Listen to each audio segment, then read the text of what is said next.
Hello everybody, meteorologist Hutch Johnson joining you. We're going to take a look at why we have seen very little rain over the last 30 days here in the valley after what was a pretty wet spring and summer. And we'll talk a little bit about our wide variability in temperatures as well as a look at a few of your photos. That's coming up next on Hutch's Weather. Now, a Hutch's Weather Update with Chief Meteorologist Hutch Johnson, brought to you by Robert Gibb and Sons. All right, thanks so very much. Hey, I want to throw a shout out to my friends at Luther Family Ford who are proudly sponsoring and presenting Hutch's Weather Kid. Kids or parents, if you know kids who are interested in the weather and would love to have a chance to learn more about it and spend some time with me actually doing the weather and, well, helping me figure it all out, well, swing on by Luther Family Ford during normal business hours to sign up near I-29 at that 32nd Avenue exit, or you can always head to hutchesweather.com and sign up there.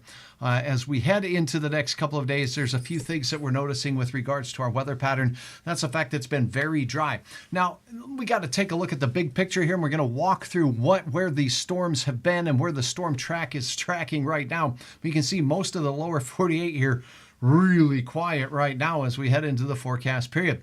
And the other thing to keep in mind is where we live here in the Red River Valley, North Dakota, is the geographical center of the entire North American continent. We are as far away from an ocean or water source as you can possibly get on this entire continent.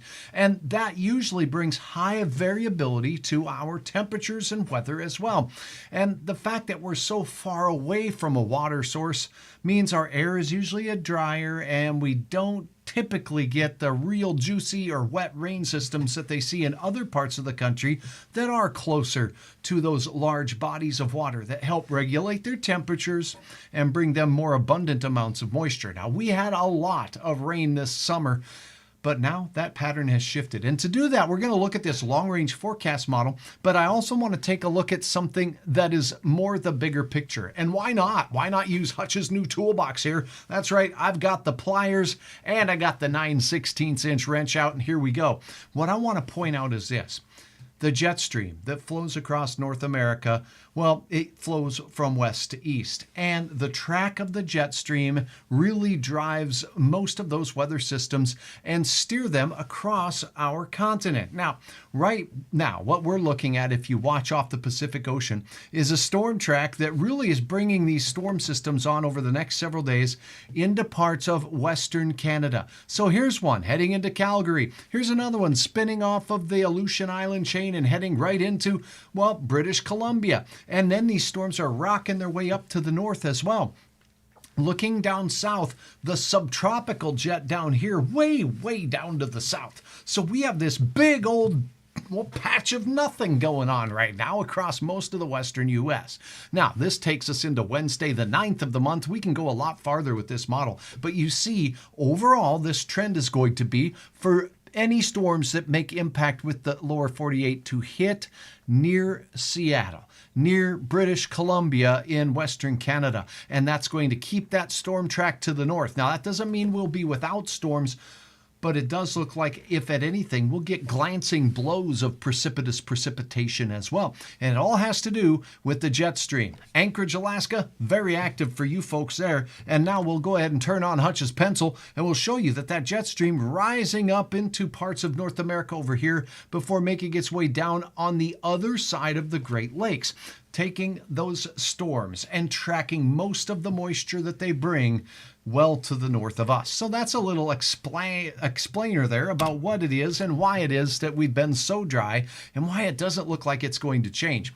One other fun item of note, and thanks again for joining me on Hutch's Weather. Again, you can drop a comment, let me know where you're watching from, and if you have some sort of a question, drop it there here, and I'll look right now to see what we got. But it's very interesting to note here, when we take a look at this big picture, and with the terrible situation that is going on right now in the southeast United States, from Florida and Georgia through the Carolinas off into Tennessee, terrible destruction from Hurricane Helene. They have not even gotten power restored. Roads may not be built or rebuilt and constructed again for a year or more in some of these areas.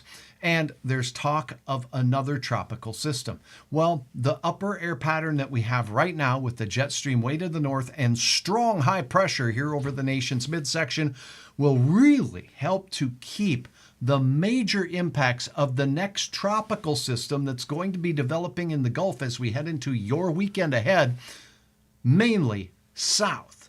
Maybe southern Florida will see some impacts, but it does not look like it is going to impact the same areas that Tropical Storm Helene and Hurricane Helene eventually impacted. Deb, thank you so much for sharing stars with Hutch. I sure appreciate all of you that have taken the time to sponsor Hutch, to share Hutch's message, to pass along the good word that Hutch is here doing the weather. Now let's talk a little bit about our forecast as we go through. But first, here's a look at our temperatures. And one of the things about our area here as we zoom back in to our nation first, and then let's head into our neck of the woods here. Here's what you're going to see. Temperatures are still in the 60s. Things are warming up. Those yellow warm colors out to the west showing 50s are returning out there, 63 for Bismarck. And the coolest of the weather sliding off into the, the Great Lakes area right now, where we have 39 degrees up there. Oh my goodness, not far from Ely, but if we take you in a little bit closer, right at the international border up here north of Orr, north of Ely, 39 already. So a good and frosty chance out there. Hibbing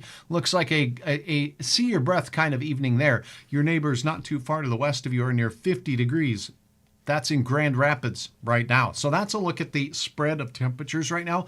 But take a look at the change in temperature that we've seen since yesterday at this time. And it is impressive. A big time cool down in the Twin Cities. Where you see the blues here, temperatures have fallen between 10 and 25 degrees over what they were yesterday at this time. Minneapolis, northern parts of Wisconsin, straight down into Kansas have really felt the slap of that cold air. But the warm up is in store, and it is taking its a path right back into parts of Montana as well. So bottom line is we are expecting our forecast trend to bring a couple of highlights to us. Number one, you've heard word of frost. And if you watched Hutch last night, I said the F word, the frost word, right here on Hutch's Weather. And I started talking about my concerns for Friday, and it's indeed looking like we'll have a chance right here in the Red River Valley, not everywhere, but in some spots, at seeing some areas of frost developing. So I'll have an update on that for you here right now, and we'll talk about our forecast temperatures both tomorrow, and we'll look ahead as well. Let's get started with those details right now.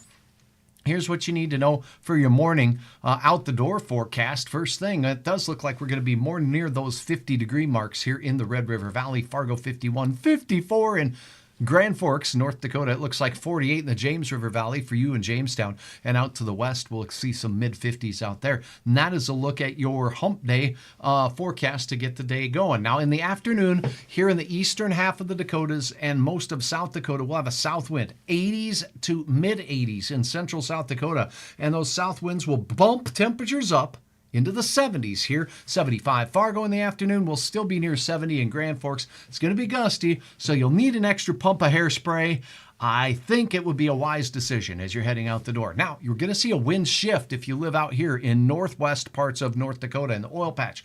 We're talking Crosby. We're talking Minot. We're talking McKenzie County for you folks out there. And out in Twin Buttes, if you're standing up on the butte, again, hairspray, but your wind will be coming from the west and northwest. And look at the cool pool spilling in. Huge range in temperatures in our region once again, with 50s out to the west and 85 degrees in central South Dakota. So we're talking a 30-degree range once again across our region, and that's going to bring some gusty winds mainly across the valley from the south. Warm temperatures as well in Lakes Country with a lot of mid and upper 70s in west central Minnesota. By the time you get to the north, though, in the Arrowhead, where those chilly temperatures are already down there, we're going to see only some low to mid 60s there in that Ely area and the Hibbing area. All right, now let's take a look at hold on, brace yourself. Are you ready? Okay. This is Friday morning, and this is the latest, and this is what we got. Number one, it looks like a decent chance of some frost. Hutch thinks that the best chance of some freezing conditions, not everywhere, but in places, in low-lying areas. Cold air is dense and heavy. If you don't believe me, tonight, say any time now, head to the freezer, and if you have a double-door freezer, you open the top door of the freezer and see what you feel on your toes. Where's that cold air in the freezer going? Straight down. Cold air is heavy and it sinks down into low terrain. So if you live in the valley of, well, say the Pembina Gorge, anywhere near that, where that cold air just kind of pools and sits there, that's where we're going to have the best chance at some freezing conditions. Freezing, not just frost, freezing. And so I think there'll be a freeze in a few places up there in the north.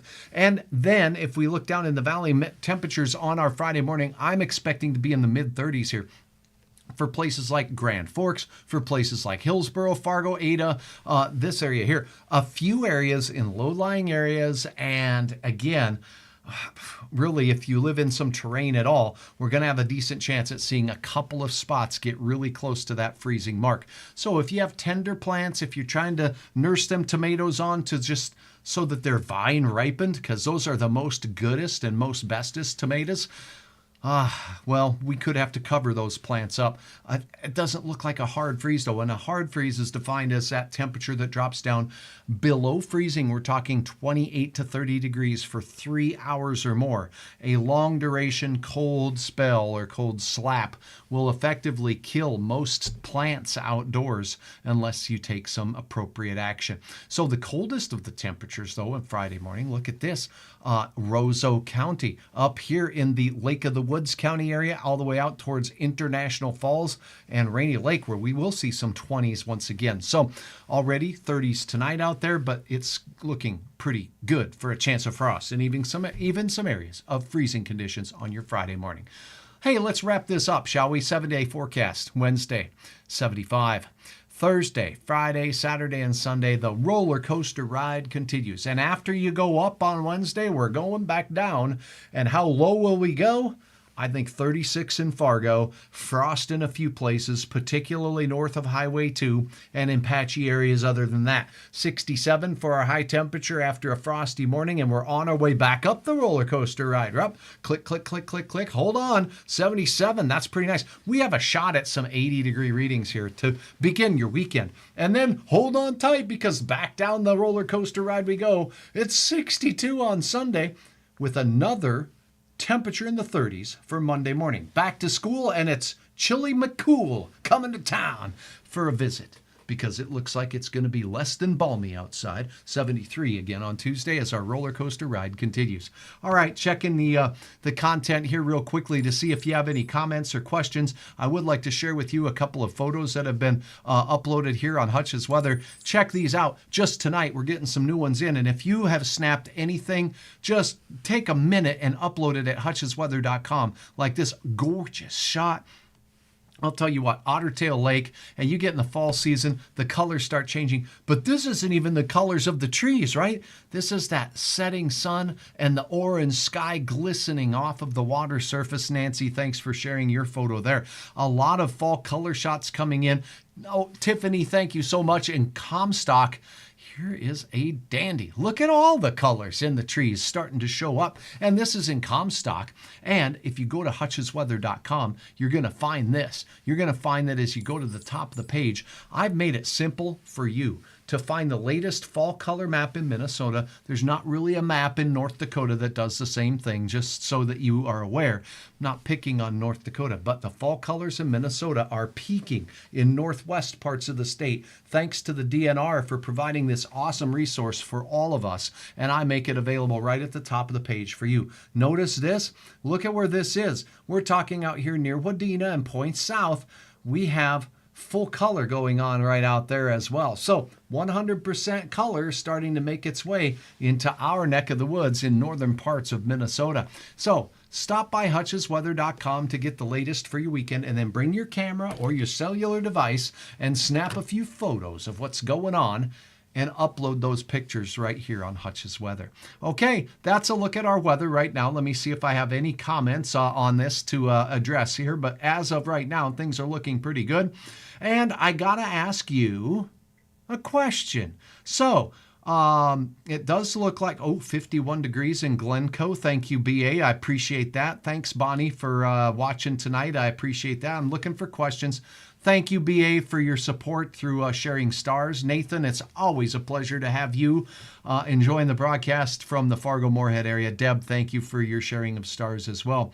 So that is a look at our weather. I know that there is a big debate going on tonight. And my question for you is that, do you ever have Hutch's weather on your mobile device while you're watching television? So go ahead and answer that in the comments. I'd love to find out more information about how you utilize the weather information provided here. Remember, you can always get the very latest in your forecast, no matter where you go, no matter when you're there, on hutchesweather.com, my brand spanking new website. Please visit, let me know what you think, and you can always follow me on Facebook and subscribe on YouTube. But for now, that wraps it up for this Tuesday night's edition of Hutch's Weather. Have a wonderful night. Remember, keeping those windows open will keep it pretty crisp in the house. Give the AC unit a break. Have a great night's sleep, and we'll talk again tomorrow.